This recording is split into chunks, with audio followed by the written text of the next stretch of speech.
Hey, so I am here in Tremonto, which is a community in North Phoenix that is a really cool community.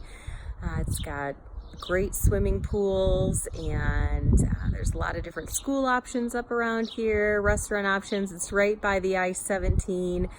So it's a really cool community. Anyway, I am here about to do a final walkthrough on a property for some clients, and it's really exciting because they are moving here from Kansas. Like, they are literally moving here as we speak. They're gonna be here in 30 minutes, driving across the country, arriving here to do their final walkthrough on this property. And to top it off, the husband has seen the property. The wife has not actually seen it in person. She's just seen it on video. So when she gets here, she's going to be seeing it for the first time. They've got their 3 kids. I'm just super excited for her to see it and for them to get moved in tomorrow after we close. But I wanted to take this opportunity to talk about final walkthroughs and the different ways that it can impact your transaction. So the first thing is,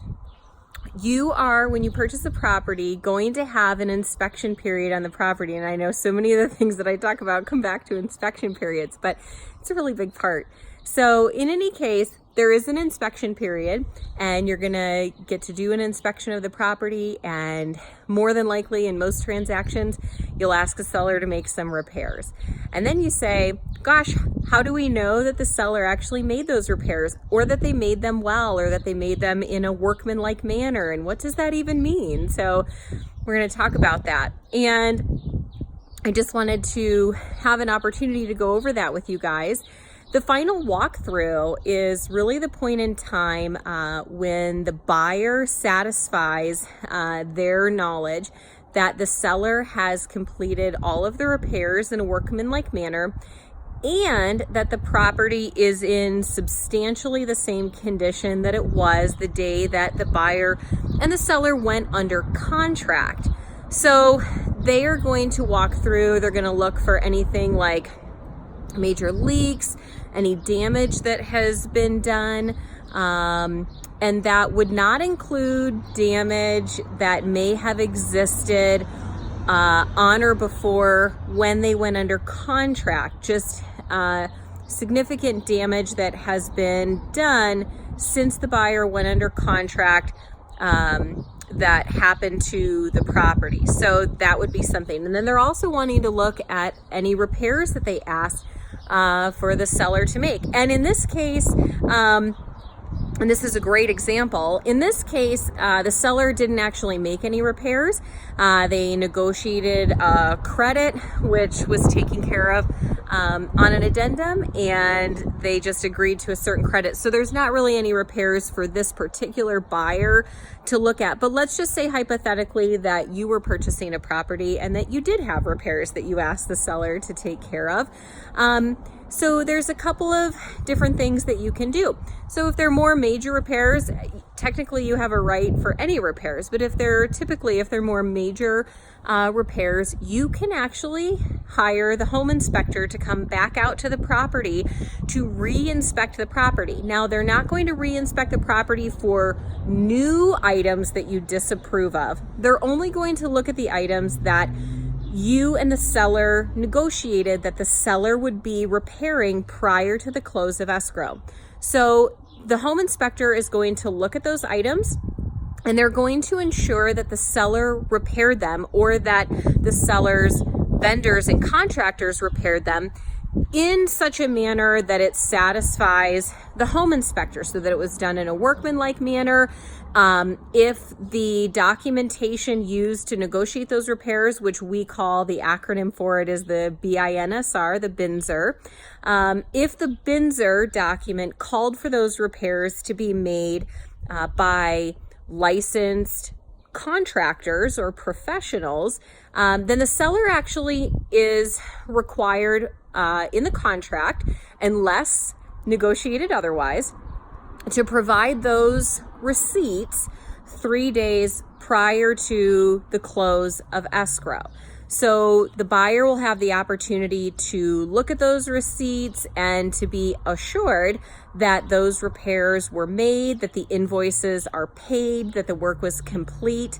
But you can go ahead and still have the home inspector come back out to the property and make sure that the repairs were completed to the home inspector's satisfaction, because obviously they're the expert. So how much does something like that cost? Well, something like that costs probably between $100 or $150, depending on, the area of town that you're located, how far the trip charge is, how extensive it is. There could be some variables, but typically the home inspector that I work with charges anywhere from $125 to $150 if it's out of his area to do a re-inspection on a property. And he will actually issue an official report, re-inspection report, that will say, I certify or I clear these items that the seller repaired as being good, or these items were not repaired in the manner in which they should have been repaired. And so you can then use that report to do a couple of different things. If they were not repaired properly, then you can go back to the seller and you can tell the seller, hey, these things were not repaired satisfactorily, and we would like you to fix them so that they're within the specifications of what the home inspector called for and or what we negotiated on the Binzer. It's very important to remember that you have to put in writing what you want. You can't just assume that the seller will know that you want them to use licensed contractors for a specific repair. So that's absolutely something that you should talk about with your realtor during that process when you're inspecting, right? So that you don't have that confusion just a couple of days before closing. The other thing that's very important about that, especially on more major things, is if there are things like major air conditioning repairs or, other things like that, sometimes it can be very helpful to have that re-inspection report from the home inspector if you are planning on purchasing a home warranty. And the reason for that is that a home warranty only covers new conditions. So it does not cover pre-existing conditions, meaning that if a condition or a problem was existing at the time that you closed escrow on the property, so one of the air conditioners was totally broken and didn't work at all, and you closed escrow, at that point in time, the home warranty is not going to come in and buy you a whole brand new air conditioning unit, right? And so that's probably an extreme example. But having that letter from the home inspector saying, yes, these repairs were made, everything looks good, either having those receipts, right, from an HVAC professional, or if it's another type of repair, having the home inspector come back out and certify that those repairs were made. You can essentially use that documentation if your home warranty were ever to question that down the road if it was a pre-existing condition. So that's another benefit or a little bit of forethought for you if you're somebody who's thinking about buying a property and having a home warranty. So there's some tips for you about the final walkthrough, about re-inspecting any repairs that may have been made, some of the timelines that go along with re-inspecting the property and doing the final walkthrough. If you have any questions about that, obviously there's more to it, and there's obviously different hypothetical scenarios that can always come up with all of these things, and that's why it's really important that you work with a professional who understands those scenarios and also understands the contract and its implications.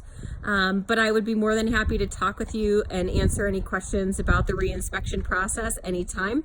Love to answer questions, and I hope that you guys found this to be helpful and informative.